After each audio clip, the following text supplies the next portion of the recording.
Good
morning.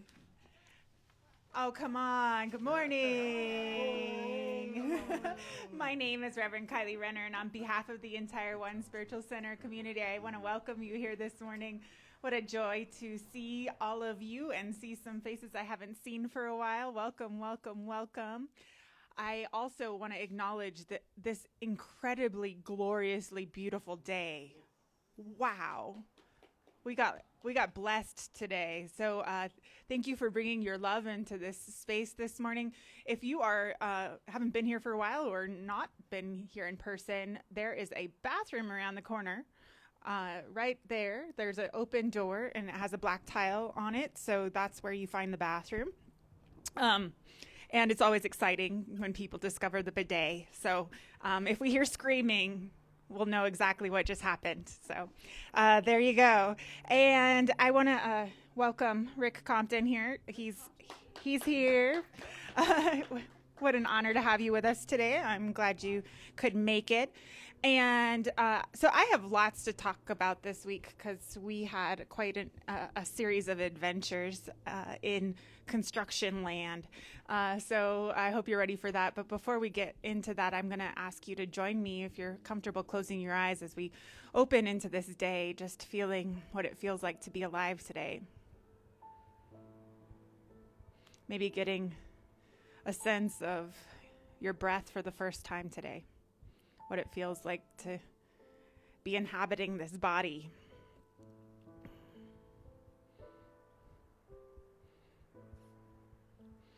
Especially on this day when our clocks have changed and everything feels just a little different.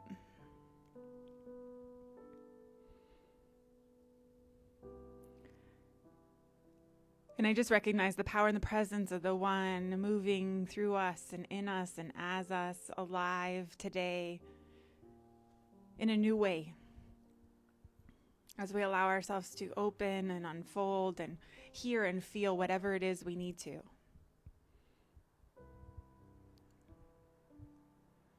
So I just trust that this day unfolds in a perfection that is bigger than anything we could imagine.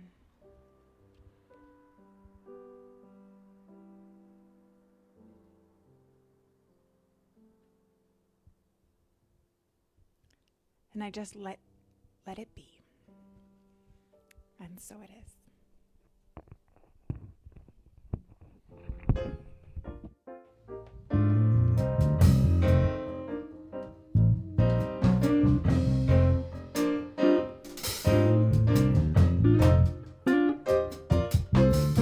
Woke up this morning with my mind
To prepare for our meditation this morning, I want to share with you a poem that I was introduced to this week by the brilliant Quaker poet and scholar himself, Parker Palmer. And this poem's entitled Monet Refuses the Operation. And it's in reference to what it's like to see the world differently, like someone like Monet did. So here it goes. Doctor, you say there are no halos around the streetlights in Paris, and what I see is an aberration caused by old age, an affliction. I tell you, it has taken my entire life to arrive at the vision of gas lamps as angels, to soften and blur and finally banish the edges you regret I don't see. To learn that the line I call the horizon does not exist, and sky and water so far apart are the same state of being. 54 years before I could see Rouen Cathedral is built of parallel shafts of sun. And now you want to restore my youthful errors, fixed notions of top and bottom, the illusion of three-dimensional space, wisteria separate from the bridge it covers. What can I say to convince you? The houses of parliament dissolve night after night to become the fluid dream of the Thames. I will not return to a universe of objects that don't know each other, as if islands were not the lost children of one great continent. The world is flux. The light becomes what it touches, becomes water, lilies on water, above and below water, becomes lilac and mauve and yellow and white. Small fists passing sunlight so quickly to one another that it would take long, streaming hair inside my brush to catch it, to paint the speed of light. Our weighted shapes, these verticals burnt to mix with air and change our bones, skin, clothes to gases. Doctor, if only you could see how heaven pulls earth into its arms and how infinitely the heart expands to claim this world. Blue vapor without end. And so we just take that energy of seeing things as they really are, whatever that means for you this morning. And we're going to allow this hot off the presses meditation to move us wherever it moves us today.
And I'm so glad that Sid spent that extra hour he had this morning to write that meditation. Brilliant, yeah.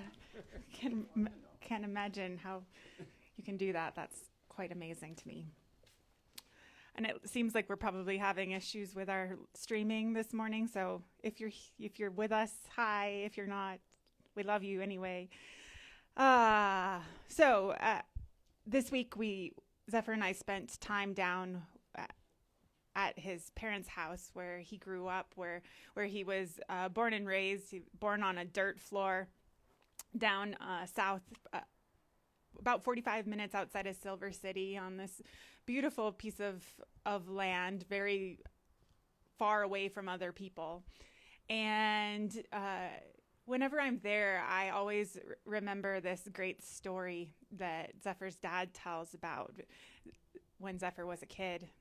And he was a newborn, and before that, Eric, Zephyr's dad, had built this house, or part of this house. It still had a dirt floor.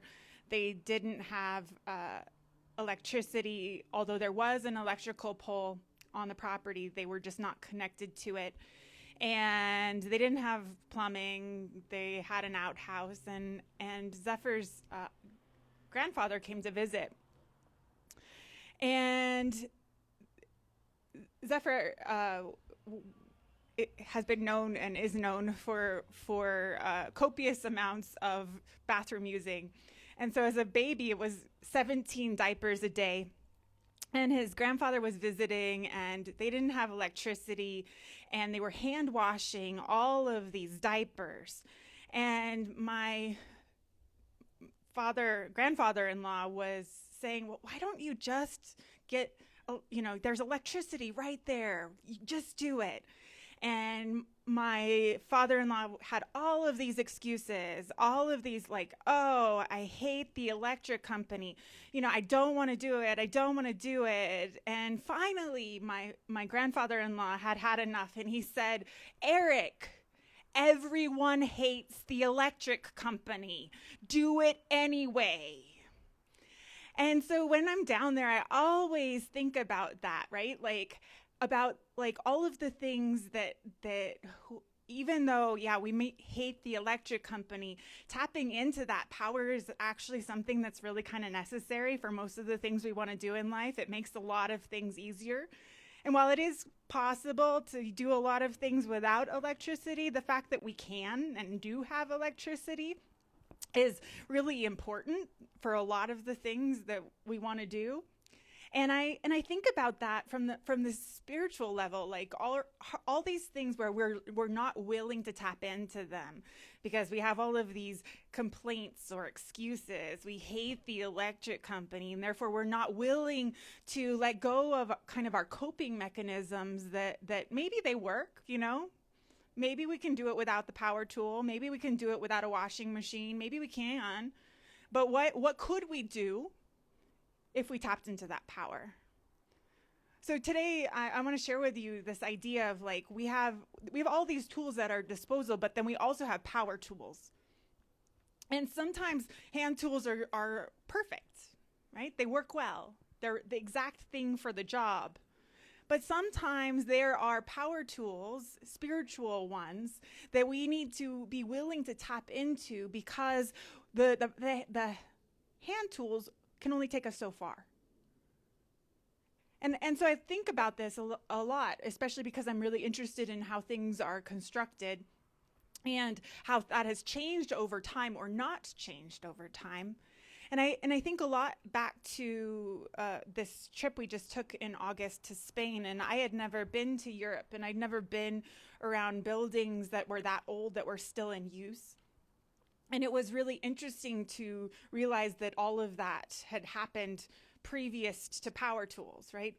previous to the kind of ways that we would do construction now, and what it meant to be good at making something back then was really different. There were very, very different sets of rules, and you had to be very good at different things. And you can see it, right? You can see it in what shows up in front of you. And on a spiritual level, so interesting to realize that because of our unwillingness to tap into sometimes this like greater power that wants to work through us, that we actually end up getting really good at coping or really good at doing things in this way that really wasn't necessary. But because we were unwilling to tap into that deeper power, we got good at these other things. So one of the things that I hope brought to Zephyr's construction life and that the buildings that we do is like, I'm often asking, is there an easier way to do this, right? Is there a power tool we could have? Is there something that would make this simpler? And I ask those questions, especially because he is his dad's son and he hates the electric company, right? Like, I have to be willing, I have to be the one that asks those questions. And it's so great because what we've discovered is cement mixers are wonderful. It is so much easier than mixing cement by hand in a wheelbarrow. And oh my God, flooring nailer, holy cow, save weeks of work. And this idea, like, where have I, because of my stubbornness or my unwillingness to see that it could be any different, trapped myself in this space that doesn't let what really wants to happen.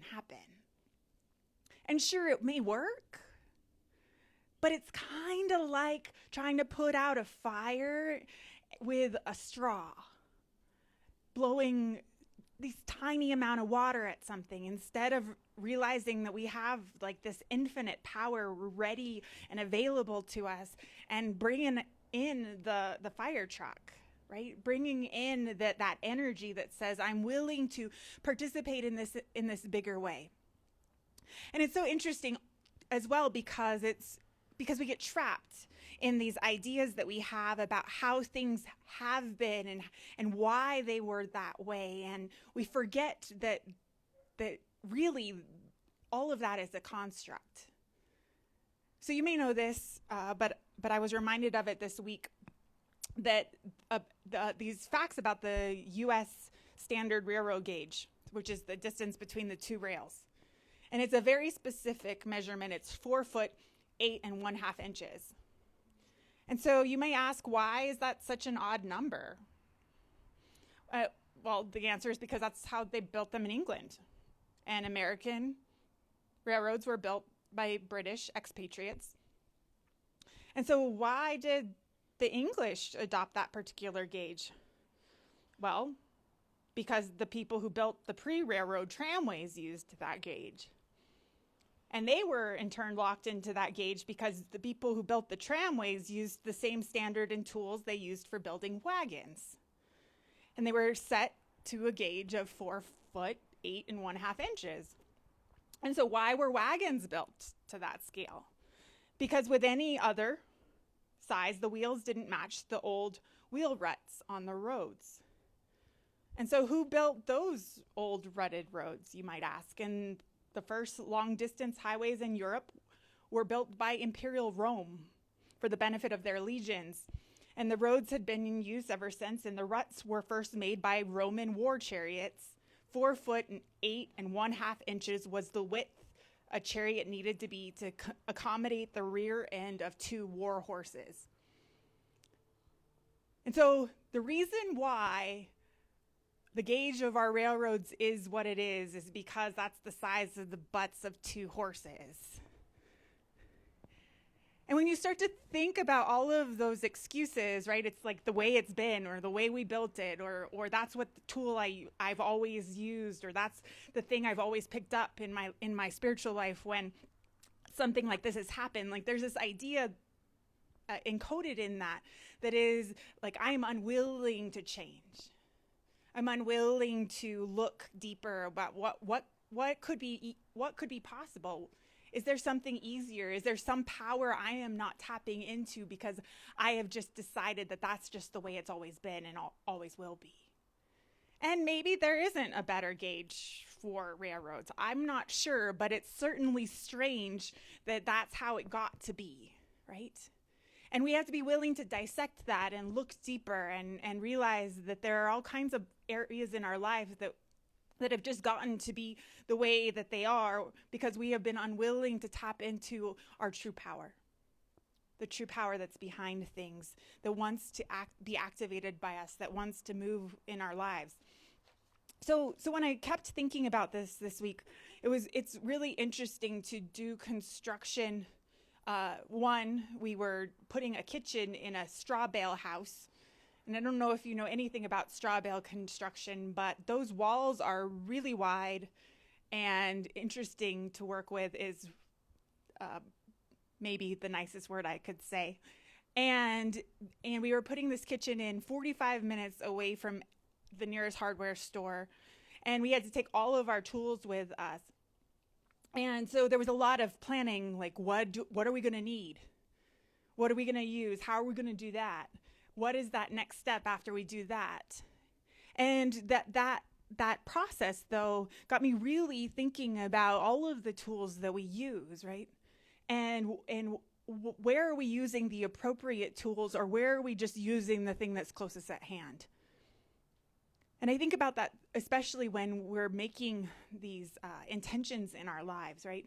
Are we actually making intentions that are big enough, that have power behind them, or are we just holding our hand out and saying, well, this is the closest thing, that must be what I need, or that must be where I should go, instead of really letting this kind of idea of power open and letting some other energy in that says, what if I'm not constrained by the tool set that I thought I was? What if I'm not constrained by the things that I thought were holding me back? What if I have a power that wants to be used by me, that I can use, and that can unleash all of these things in my life? What if? And when we start asking those bigger questions, it becomes really clear that sometimes, yes, we just need to get reach for the rock and to use it as a hammer, because it's really not worth going to look for the hammer. But then sometimes there's something specialized that is called for, and we could actually allow ourselves to use that energy that is available to us and really do things differently in the world. And I just know that I'm being called to have things happen differently in my world, and this idea, like, do I want to be changing from this energy of putting out a fire with the water in a bathtub, or do I want to be putting out a fire with the energy of the universe, right? With a fire truck and rain? Am I willing to allow that deeper thing to happen? And am I willing to recognize that power and that givingness of spirit, and stop being stubborn about the coping or the tools and the methods I've used before? So there's this great story in the Buddhist tradition about a man who was crossing the ocean in a canoe, and he got to the shore, and instead of leaving the canoe on the shore, he picked it up and carried it on his back across the land. And at first it doesn't seem like, oh, why would he do that, right? And when you look at the story deeper, though, you realize that we all do that all the time. We take the tool that got us to the shore, and instead of letting it go and finding new tools, finding new ways, tapping into new power, we just pick it up and carry it with us. And eventually all of those things start to weigh us down. And so the invitation in that story is to realize how often we do that. how often we are just like that, and how really not sensible it is. And what could be possible if we were willing, when we got to the edge of where a tool could take us, what could happen if we were willing to then let whatever else needed to come show up and allow ourselves to access that. And so as we practice this together, I'm going to invite us into thinking about where in our life could we move to the next level, where could we access more power, where could we allow for things to be sourced by something deeper, have more energy behind them, where can we allow that to happen, and how can we stop getting in the way of that? Because yes, some things can be solved with the tools that we already have, but they can only take us so far. And the direction I feel us all being pulled in collectively is going to require some new tools. And are we willing to allow ourselves to access them? And they may look a little bit similar to the things that have happened before. They may have the same supposed purpose, but there's deeper energy behind them if we allow ourselves to remember that it's always there. And to remember that also that on the edge of all transformation is this resistance to it. And since I already shared one story about the railroads, I have one last story to share with you. And this is a true story, and it's an excerpt from a letter that was written to President Jackson in 1829. And it was a letter of concern from someone about these newfangled things called railroads that were showing up. And so this is the excerpt. As you may know, Mr. President, railroad carriages are pulled at the enormous speed of 15 miles per hour by engines which, in addition to endangering life and limb of passengers, roar and snort their way through the countryside, setting fire to the crops, scaring the livestock, and frightening women and children. The Almighty certainly never intended that people should travel at such breakneck speed. Yes. And that always happens, right? Whenever we're on the verge of change, whenever we're on the verge of accessing more power, whenever we have new tools to use, there's always that resistance. And so being really aware of that is incredibly important as we allow ourselves to remember that that's part of the process, and not to expect there to be the absence of that in order for it to be the right direction. And so as we practice this together, there's just this awareness that when we're tapping into new power, we find our own resistance, we find the resistance of those around us, we find the resistance in the systems, and that it is our job to be aware of this, but to be willing to continue to say that we know that the power behind it is something that we are more invested in than any of our resistance. So I'm going to ask the band to come on back up, because we're going to sing into our prayer. And as we prepare the way for that, I'm just going to invite you, maybe there's some place in your life where you realize that you've just been getting by with the tools that you used in the past, and that maybe there's some power tool, some deeper energy that you want to be calling forward. And we're going to see how handing it over to something deeper shifts that energy. So please join me as we sing into our prayer. Our prayer of love lifts us high. It heals us, sustains us, and sets us free. Our prayer of love lifts us high. It heals us, sustains us, and sets us free. Our prayer of love lifts us high. It heals us, sustains us, and sets us free. Our prayer of love lifts us high.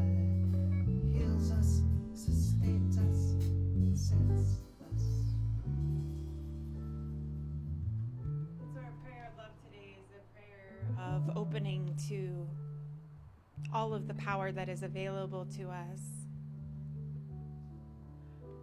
The power of love and wisdom and ease and grace. The power of transformation. The power of recognition. And I just see and I know right here and right now that we are ready and available to access a deeper level of this power, to bring ourselves even closer to the wisdom and the love that sent us here by being willing to receive and to give with that deep power. We allow ourselves to welcome all of the ways in which we are called into questioning the tools that we have used so that we may more powerfully create whatever is necessary for this next level of transformation that we are being called into. And I just recognize that every step in every direction, that the transformation that is happening is supported by this power that is deeper than anything we've ever tapped into before. It is endless and can never be depleted. And so every time we tap deeper into it, there's just more of it. And we just allow ourselves to bring that power into every single area of our life, especially the areas of our life where we have depended on things that are no longer working for us. We unleash power that has always been there, waiting for us. And we let it be activated. We let it move. We let it guide us so that we may be clearer and more powerful agents of change for ourselves and for this thing called life. And so I just recognize this power moving in and through us. And I let it lead the way. And I let it be. And so it is. Our prayer of love lifts us high. It heals us, sustains us, and sets us free. Our prayer of love lifts us high. It heals us, sustains us, and sets us free. Our prayer of love lifts us high. It heals us, sustains us, and sets us free. Here's a tune by Miles Davis. We're going to feature Milo on this, and we want to thank Rick Compton for sitting in for John today. Yeah, doing a great job. Wonderful.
Wow. I feel better. I'm glad we all feel better. That's the beauty of that, right? You made us all feel better. So thank you so much for being here today. And also, if you were able to watch us online, I'm not certain that happened today. Nope. Okay, well then you were really lucky you were here today, because this is the only place it was.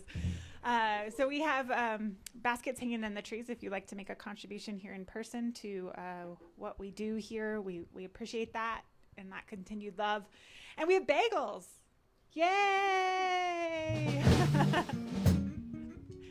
Yeah, the oven got fixed over at Einstein's, so I'm grateful for back to bagels. And we also picked up a bunch more books. So if you have been waiting for one of my father-in-law's books, they're over there. Please take as many as you like. There are cases and cases of them, and I'd love to get them into hands of people who are interested. So if you don't know what I'm talking about, Zephyr's dad has a lot of books out there, but this is one he self-published, and it's a book of research he did around his carnival chalkware collection.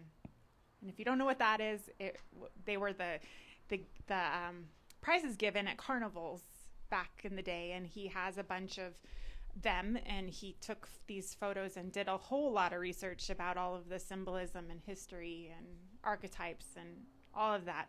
And it's a beautiful book, so you're welcome to as many as you like. They make good gifts too, so please take as many as you would like.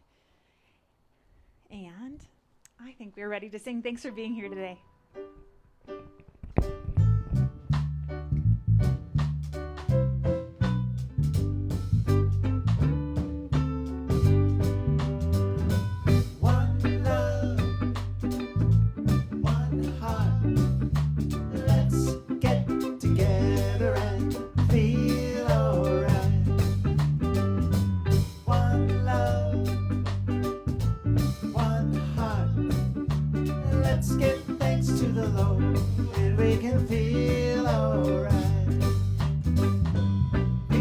Get ready, there's a train coming. You don't need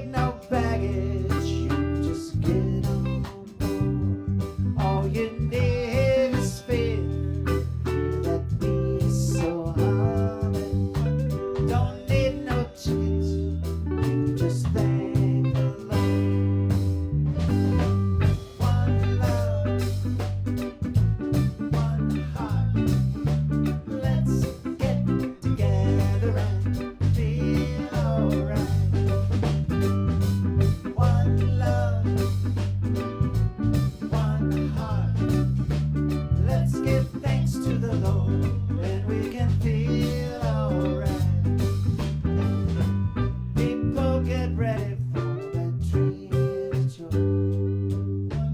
Picking up passengers from coast to coast. Faith is the key. Open the doors and board 'em. There's room for all that love the one love, one heart. Let's get together and feel alright. One love, one heart. Let's give thanks to the Lord, and we can feel alright. Let's get together and feel alright. And we have one last blessing to sing to one another.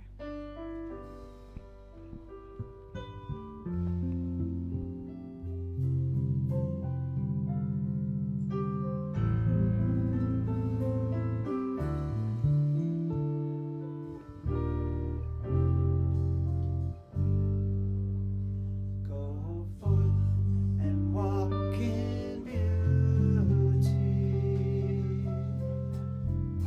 and know that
Thank